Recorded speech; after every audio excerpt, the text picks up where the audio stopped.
9. Di seberang jembatan emas. Ya, kaum reformis boleh terus mengejek dan menggerutu sebagai kaum reformis India dan menggerutu, tapi kemudian kedinginan di dalam kabut pengelamunannya tatkala Jawaharlal Nehru di dalam Nasional Kongres yang ke-44 menjatuhkan vonis maha berat di atas pundak mereka dengan kata-kata, "Saya seorang nasionalis, tetapi saya juga seorang sosialis dan republikan. Saya tidak percaya pada raja-raja dan ratu-ratu, tidak pun pada susunan masyarakat yang mengadakan raja-raja industri yang berkuasa lebih besar lagi dari raja-raja di zaman sedia kala. Saya seorang nasionalis, tetapi nasionalisme saya adalah nasionalisme radikal daripada si melarat dan si lapar, yang bersumpah membongkar susunan masyarakat yang menolak kepadanya sesuap nasi. Memang, tiap-tiap orang di dalam abad ke-20 ini masih berani bernasionalisme ngelamun-ngelamunan dan takut akan nasionalisme radikalisme yang mentah-mentahan. Akhirnya akan kedinginan tertinggal oleh hangatnya proses naturnya abad ke-20. Bukanlah pengelamunan yang manis sebagai di zaman wayang-wayangan. Naturnya abad ke-20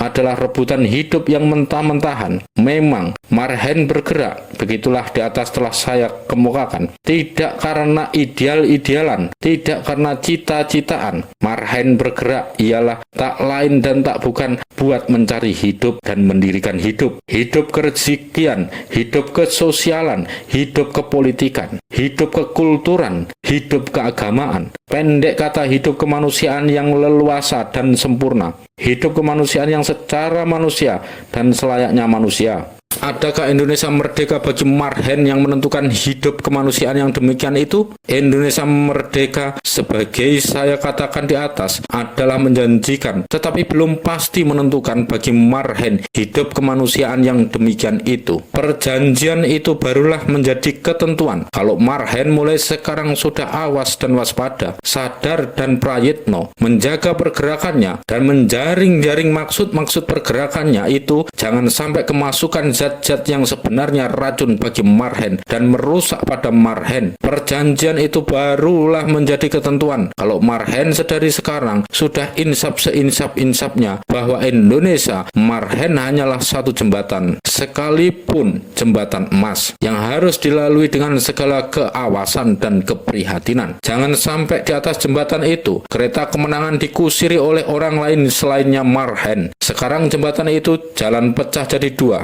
Satu ke dunia keselamatan marhen, satu ke dunia kesengsaraan marhen, satu ke dunia sama rata sama rasa, satu ke dunia sama ratap sama tangis. Jikalah marhen, bila mana kereta itu masuk ke atas jalan yang kedua menuju ke alam modal Indonesia dan keborjuisan Indonesia, oleh karena itu marhen, awaslah, awas. Jagalah yang kereta kemenangan nanti tetap di dalam kendalimu. Jagalah yang politik maks nanti jatuh ke dalam tangan kamu, di dalam tangan besi kamu, tangan baja kamu. Kamu sekarang mendengar dari kanan kiri semboyan kerakyatan. Kaum radikal bersemboyan kerakyatan, kaum reformis bersemboyan kerakyatan, kaum banji bersemboyan kerakyatan.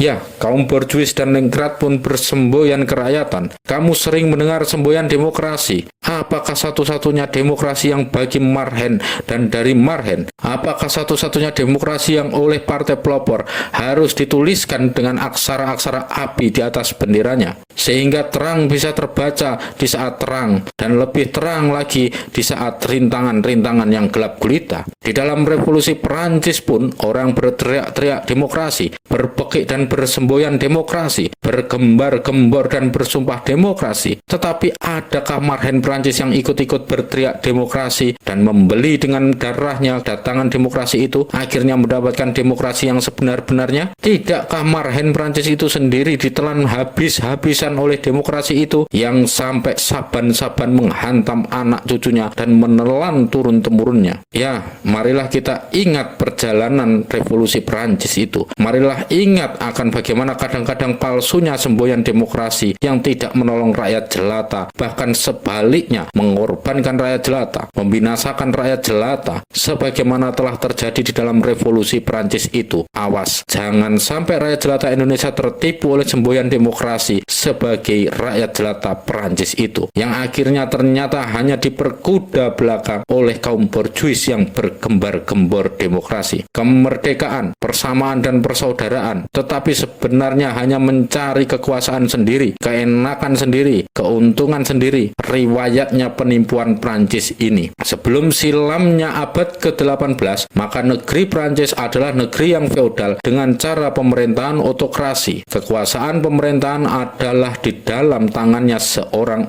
raja, yang tiap perkataannya menjadi wets, tiap pendapatnya menjadi hukum, tiap titahnya menjadi nasib seluruh negeri. Ia memandang dirinya sebagai wakil Allah di dunia, memandang kekuasaannya sebagai gantinya kekuasaan Allah di muka bumi. Ia berkata bahwa sebenarnya Setat tidak ada. Setat adalah dia sendiri, dan kekuasaan seorang diri ini yang rakyat jelata sama sekali tidak mendapat bagian seujung kuku pun juga. Kekuasaan ini ia bentengi dengan kesetiaan kaum ningrat dan kaum penghulu agama. Ia dibentengi dengan ketuhanannya kaum Adel dan kaum Getelix. Hei teguh, maha teguhlah tampaknya feodalisme ini di tengah-tengah lautan masyarakat Eropa. Berdiri seakan-akan batu karang di tengah-tengah lautan itu lebih dari 10 abad lamanya. Sampai pada waktu silamnya abad ke-18, lautan itu sekonyong-konyong bergelombang-gelombang dan berarus-arusan bergelombang membanting di atas karang itu dan memecah segala bagian-bagian dari karang itu. Apakah yang telah terjadi? Dari dalamnya dasar-dasar lautan, masyarakat feodal itu lambat laun timbullah satu golongan manusia baru, satu kelas baru, satu elemen baru yang penghidupannya ialah dari mengusahakan tenaga orang lain, kelas baru atau elemen baru daripada kaum borjuis. Mereka punya perusahaan, mereka punya perniagaan, mereka punya pertukangan, mereka punya arti ekonomi mulai timbul, tetapi tidak bisa subur perusahaan dan perniagaan ini dan pertukangan ini selama cara pemerintahan masih cara feodal, selama semua kekuasaan pemerintahan masih digenggam si otokrat raja, selama bukan kaum borjuis sendiri yang mengemudikan perahu pemerintahan, sebab merekalah, hanya merekalah, dan bukan kelas lain, bukan kelas ningrat, bukan kelas penghulu agama, bukan pun raja sendiri, hanyalah merekalah yang lebih tahu mana hukum-hukum, mana aturan-aturan, mana cara pemerintahan yang paling baik buat suburnya mereka punya perusahaan dan mereka punya perniagaan. Oleh karena itu, mereka lalu bersedia-sedia merebut kekuasaan pemerintahan dari tangan raja, menggugurkan stelsel feodalisme yang menghalang-halangi suburnya mereka punya perusahaan dan perniagaan itu dari singgasana yang ia duduki lebih dari 10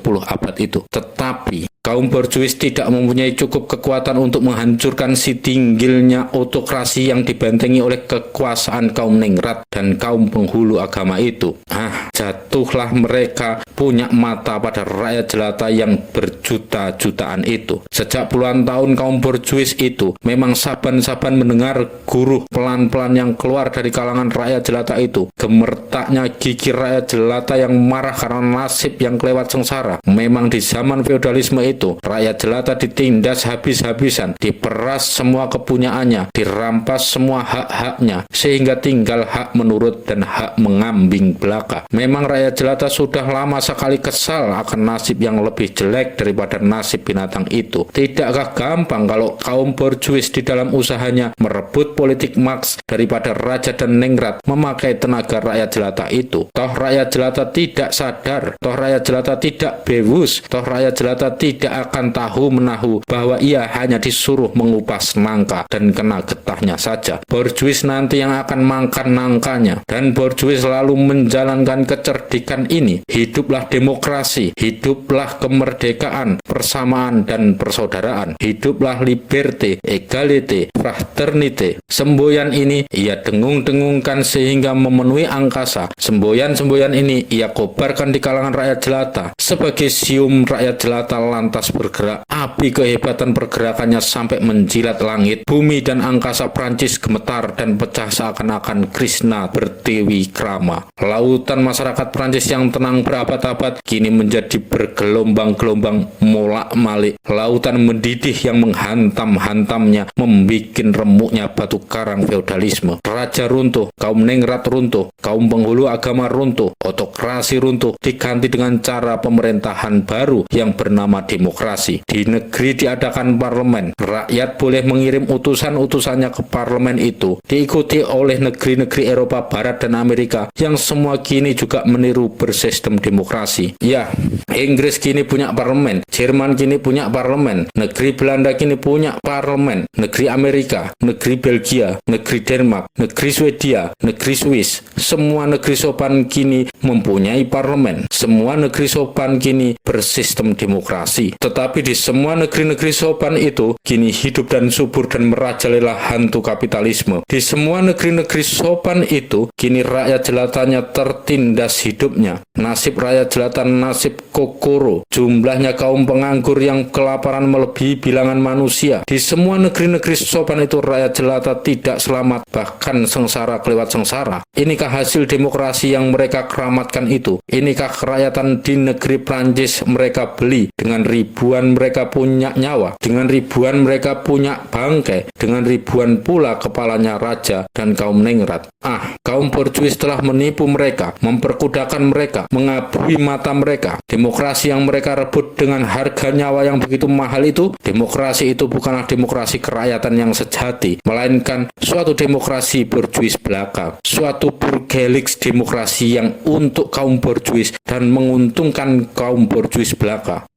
Parlemen. Tiap-tiap kaum proletar kini namanya bisa ikut memilih wakil dan ikut dipilih jadi wakil ke dalam parlemen itu. Tiap-tiap kaum proletar kini namanya bisa ikut memerintah. Tiap-tiap kaum proletar kini namanya bisa mengusir minister-minister, menjatuhkan minister-minister jatuh terpelanting dari kursinya. Tetapi pada saat yang namanya bisa menjadi raja di dalam parlemen itu, pada saat itu juga ia sendiri bisa diusir dari pekerjaan di mana ia bekerja, menjadi buruh dengan upah kokoro, diusir, dilemparkan di atas jalan rayanya pengangguran yang basah karena air mata bini dan anak-anak yang kelaparan. Pada saat yang ia namanya bisa menjadi raja di dalam parlemen, pada saat itu juga ia tak berkuasa sedikit pun juga menuntut upah perkuliahan yang agak pantas. Ia berkuasa sedikit pun menghalangi yang sel-sel kapitalisme menelan segenap ia punya badan dan segenap ia punya nyawa.